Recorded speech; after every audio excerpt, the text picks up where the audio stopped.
The moment I realized I had accidentally matched with my boss on a dating app, my heart didn't just drop. It crashed like a server overloaded with every bad decision I had ever made. And when I opened the chat and saw his first flirty message, everything I thought I knew about my professional life flipped upside down. Marcus had always been the kind of person who could talk his way out of anything. Calm, charming, born with the kind of easy smile that disarmed people before they even knew it. But none of those talents mattered when he stared down at the glowing screen in his hand, seeing the one face he had never expected to find there, Orson Hale, his boss, his department head, his unreachable, impeccably dressed professional North Star, and apparently now a match waiting for a reply. Marcus blinked at the profile picture as if it might vanish. Orson was leaning casually against a streetlight in that photo, dressed in a fitted coat that framed his tall frame perfectly.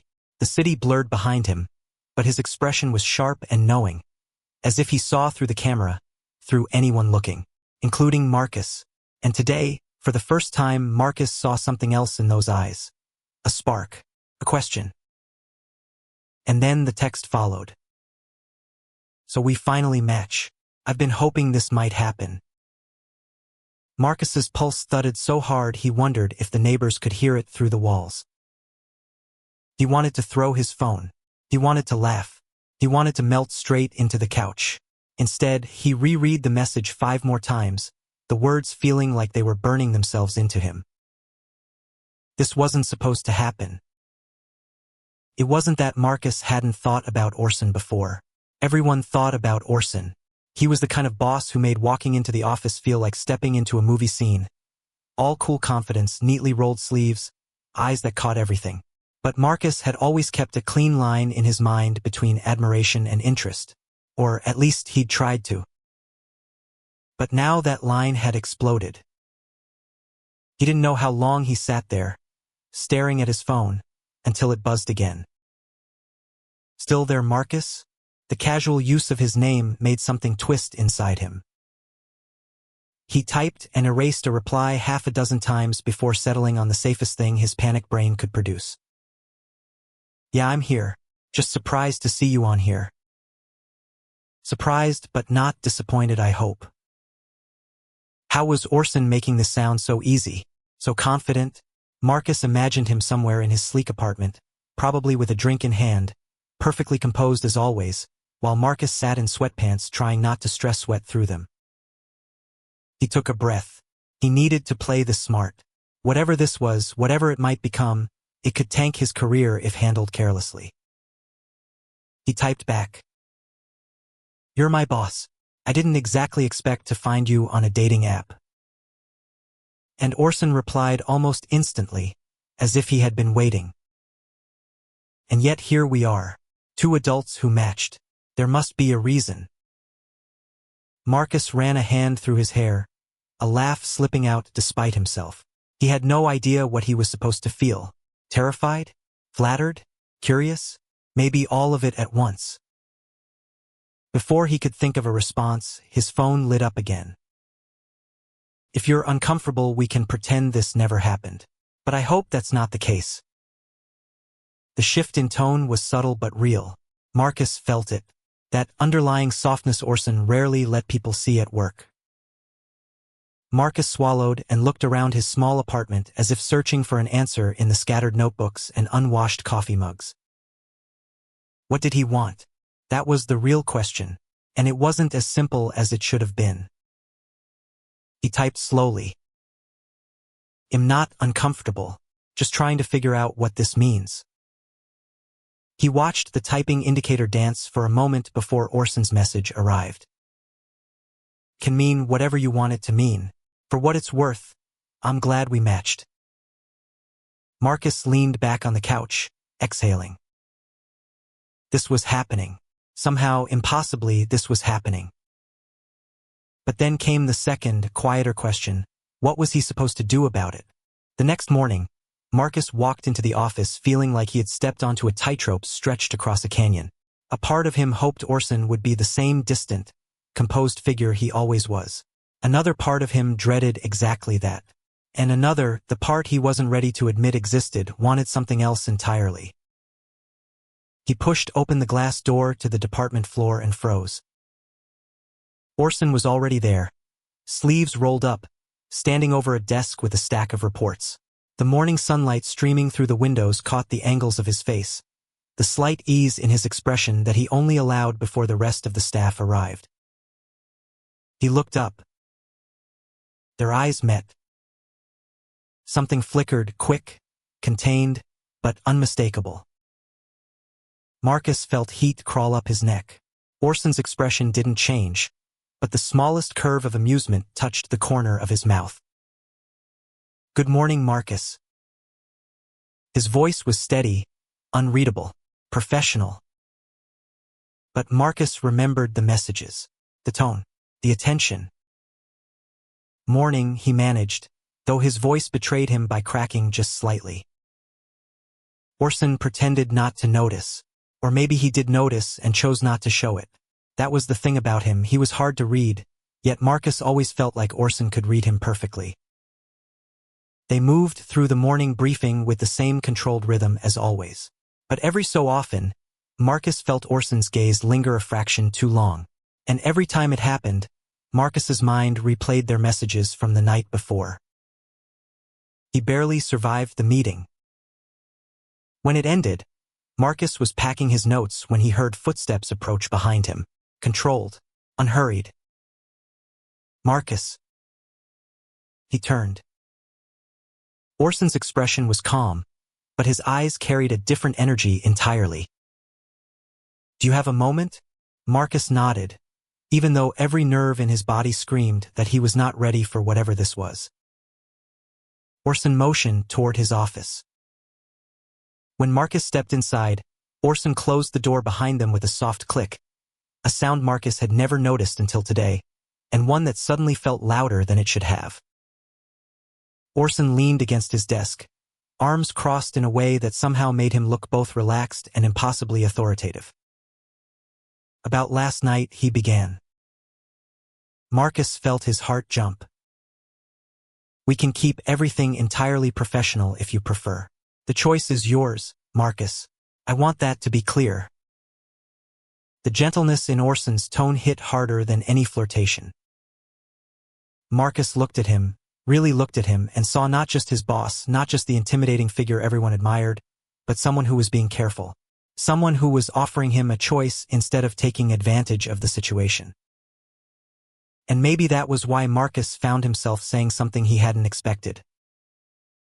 "I don't want to pretend it didn't happen." A slow, controlled breath left Orson's chest. Not dramatic, not revealing, but real. "Then we navigate this carefully. Together. Together."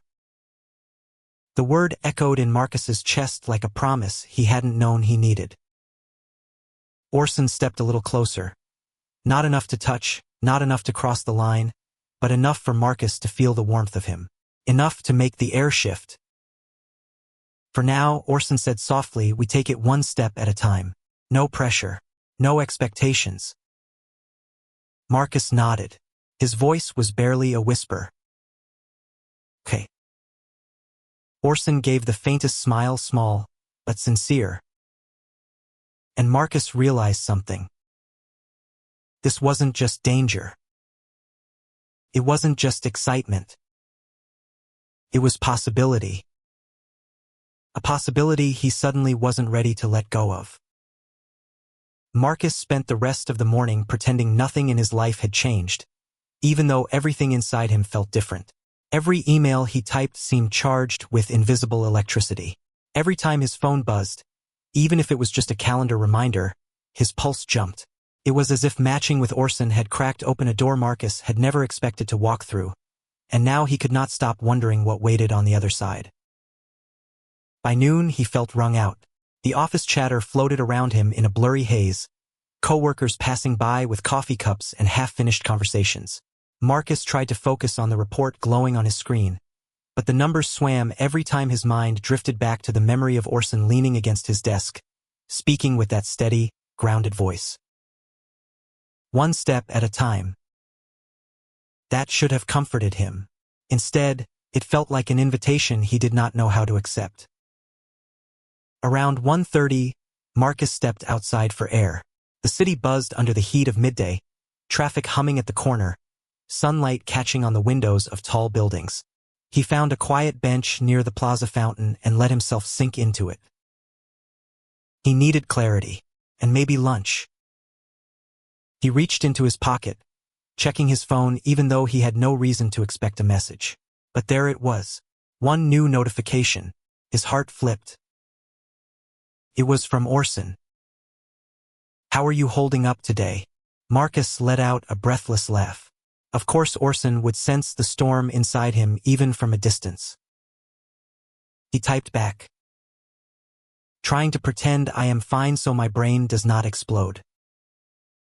He hit send before he could second-guess it. A moment later, the typing indicator appeared. "Understandable. I hope you know there is no pressure to navigate this perfectly. Just be honest with me. That is enough." Marcus felt something warm settle in his chest. He typed back without overthinking. "I'm trying, but this is all new, and I guess I'm a little overwhelmed." A short pause. Then another bubble. "I am too." Marcus blinked. For a moment he forgot how to breathe. Seeing those 3 words from Orson Hale, the man who never cracked, never bent, never revealed more than he intended, it shifted something inside Marcus. It made this real in a way he had not anticipated. Before he could reply, another message arrived. "Would you like to grab coffee after work? Not a date. Just a conversation." Marcus stared at the message, the world around him fading into a warm blur of sunlight and heartbeat. Coffee. Not a date, but not just coffee either. He exhaled slowly. "Yeah, I'd like that." "Great. I know a place close to the office. 6:30. Marcus nodded to himself. 6:30. The rest of the day crawled forward at a painful pace. Every sound felt sharper. Every passing hour stretched longer than it should. He tried to lose himself in spreadsheets and deadlines, but the promise of the evening hovered in every corner of his thoughts. At exactly 6, Marcus packed up his bag with trembling hands. He smoothed his shirt, checked his hair in the dark reflection of his computer screen, and took one last deep breath before stepping toward the elevator. Orson was already there, waiting. He stood near the large windows overlooking the city, his silhouette outlined by shimmering lights outside. His tie was loosened just slightly, his sleeves rolled once at the cuffs. It was a small detail, something no one else might notice, but Marcus noticed everything. This was Orson, not the boss, but the man beneath the polished exterior. The one who had said he was overwhelmed too. When Orson turned, their eyes met, and Marcus felt the familiar electricity spark between them. "Ready?" Marcus nodded. His voice might crack if he tried to speak, so he did not. They walked out of the building together, the evening air cool against their skin. The city was alive with color and noise, but somehow it felt like a soft backdrop instead of a distraction. They fell into step naturally, side by side, matching pace without trying. The coffee shop was a small place with warm lighting spilling through tall windows. It smelled like roasted beans and vanilla, and Marcus instantly felt the knot in his chest loosened by a degree. They ordered drinks and found a quiet table in the corner. Orson sat across from him, leaning forward slightly, elbows on the table in a posture that was open, attentive, not intimidating, not distant, just present. Marcus wrapped his hands around the cup, grounding himself in its warmth. "So," Orson began softly, "how are you really feeling about all this?" Marcus looked up, startled by the gentleness in his voice. The question was simple, but the sincerity in it felt like a hand reaching for him across the table. He took a breath. "Honestly, I'm scared. I don't want to mess up my job. I don't want to make things weird between us. And I have no idea what I'm doing." Orson nodded slowly, absorbing each word. "Thank you for saying that, and for trusting me with it." Marcus swallowed. He had expected judgment or distance, but instead Orson looked at him like every word mattered, like Marcus mattered. I have been thinking about this all day, Orson continued, and I want you to know something. Whatever happens, your job is safe. I would never let my personal feelings endanger your career. You do exceptional work, Marcus. That has nothing to do with this. Or with me. Marcus blinked, caught off guard by the firmness in his tone. Thank you, he whispered. A faint smile tugged at Orson's mouth. And as for the rest, he said, I am learning too. I have spent a long time keeping my life very divided. Personal on one side, work on the other. Sometimes so divided that I forgot things do not have to stay in separate worlds forever. Marcus felt the truth of that settle between them like a shared confession. So what do we do now? Marcus asked quietly. Orson leaned back, considering him with thoughtful eyes. We start by being honest. We communicate. We decide boundaries together. We go slowly, and we see where this leads without forcing anything. Marcus nodded. That sounded right. More than right. Felt safe. And then Orson added, with a soft sincerity that reached straight to Marcus's chest. And if at any point you want to stop, we stop. No questions asked. Something warm and steady unfurled inside Marcus. Respect, care, safety. All the things he had never expected from someone in Orson's position. All the things that made him want this even more. He looked down at his coffee, then back up at the man sitting across from him. I don't want to stop, Marcus said. Orson's eyes softened in a way Marcus had never seen before. Good, he whispered, because neither do I. The moment held. Not dramatic, not loud, but deep and real. And for the first time since that accidental match, Marcus felt the tension inside him ease into something steadier than fear. Something like hope. They stayed in the coffee shop longer than either expected. At first, they kept the conversation careful and neutral, talking about weekend plans and the latest movie releases. But bit by bit, the walls began to lower.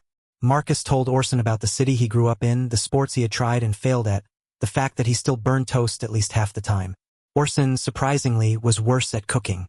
He said it with a perfectly straight face, but Marcus caught the quiet embarrassment underneath, the vulnerability that slipped through.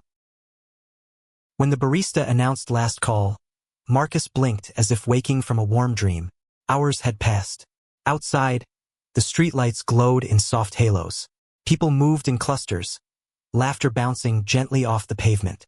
It hit him then, slowly but deeply, that he wanted more of this.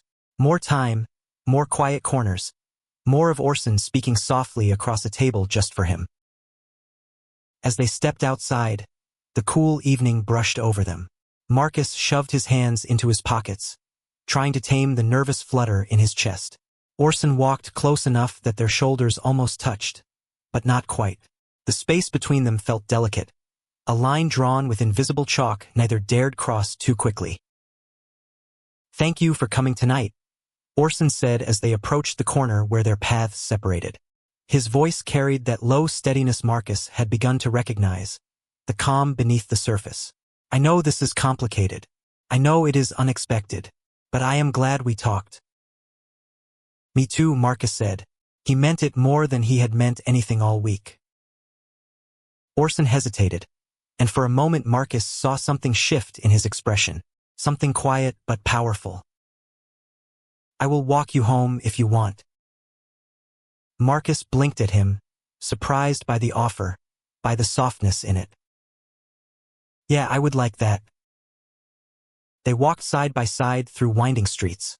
The city hummed around them, but somehow the noise felt far away, like they had slipped into their own small world. Marcus listened to the sound of Orson's footsteps, steady and sure next to his. The silence between them was not awkward. It was full of possibility. When they reached Marcus's building, they stopped at the foot of the steps. A single yellow porch light glowed above the entrance. Marcus turned to face Orson, not sure how to end this, how to put words to the closeness forming around them. Thank you again, Marcus said softly. For tonight. For everything. Orson nodded, his eyes searching Marcus's face as if trying to memorize something. Marcus. The way he said his name made Marcus's breath catch. You do not have to rush any of this. I want you to feel safe. Always. I do, Marcus whispered. A faint smile touched Orson's lips, warm and private. Good. Then we take it slow. They lingered there, suspended in a moment that felt fragile and charged at the same time. For a heartbeat, Marcus wondered if something more might happen. A touch. A kiss. Something small that felt impossibly big. But Orson stepped back first, gentle and deliberate. Good night, Marcus. Good night. Marcus watched him walk away, the outline of him fading under the street lamps until he turned the corner and disappeared.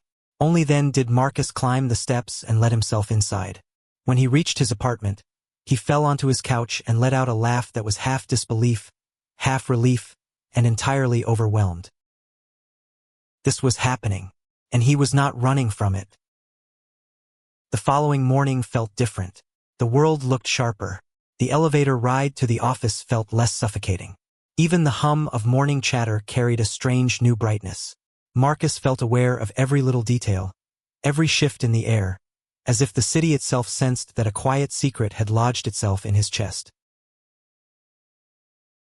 Orson was already there, talking with a project coordinator. His posture was professional, composed. But when he looked up and saw Marcus enter, there was a flicker so small only Marcus would have noticed it. A softness, a moment of recognition that did not belong to anyone else. Marcus knew better than to smile, but something warm settled beneath his ribs anyway. They moved through the morning like nothing had changed, and yet everything had. Marcus found himself attuned to the smallest details. The way Orson's voice deepened when he explained a strategy, the way his eyes scanned the room with quiet precision, the way he pushed a strand of hair back when he thought no one was watching. By noon, Marcus checked his phone. No message. He tried not to be disappointed. They were being careful. This was part of that. But when he returned to his desk after lunch, he found a folded note between his keyboard and monitor. His heart kicked. He opened it slowly. If you want a break from staring at spreadsheets, meet me in the conference room in 5 minutes. Just to talk.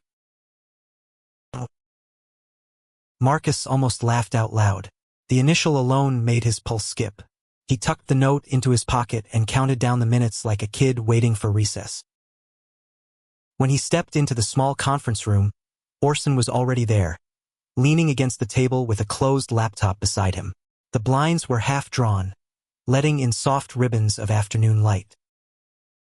You came, Orson said, voice low but warm. You asked, Marcus replied, unable to keep the smile from tugging at his lips. Orson exhaled, a quiet sound that seemed to release some tension he had been holding. I wanted to check on you, after last night, after everything. Marcus stepped closer, not too close but close enough to feel the connection tug tight again. I am good, better than good, actually. Orson's eyes softened. I am glad. They talked for a while, quietly, keeping their voices low, but the conversation was not about work. It was about weekend plans, favorite books, the worst bosses they had survived before this. Marcus had not expected Orson to be funny in a dry, understated way. He had not expected him to be so open, so willing to show pieces of himself that did not fit the polished professional persona. But he did, and Marcus absorbed every detail like sunlight. At one point, their hands brushed on the table, light, accidental, but the shock of contact shot through Marcus like a spark. Both froze. Orson's eyes lifted to meet his, the air between them suddenly thick. Marcus. His name again, spoken like something precious. Marcus swallowed hard, trying to steady himself. It is okay, he whispered. I am not scared. Orson looked at him for a long, searching moment. Then he nodded, a slow, deliberate motion, as if making a decision inside himself. "We are doing this carefully," he said, "but I need you to know something." "What is that?" Orson hesitated, and then, with quiet honesty, "I like you. More than I should. More than I meant to." The world steadied and tilted at the same time. Marcus's breath caught. "I like you too," he said. "I think I have for a long time." The silence that followed was not empty. It was full. A charged pause. A shift of gravity. Orson stepped back first because he always would be the one to guard the line. "Then we keep going," he said softly. "One step at a time." Marcus nodded. "One step at a time."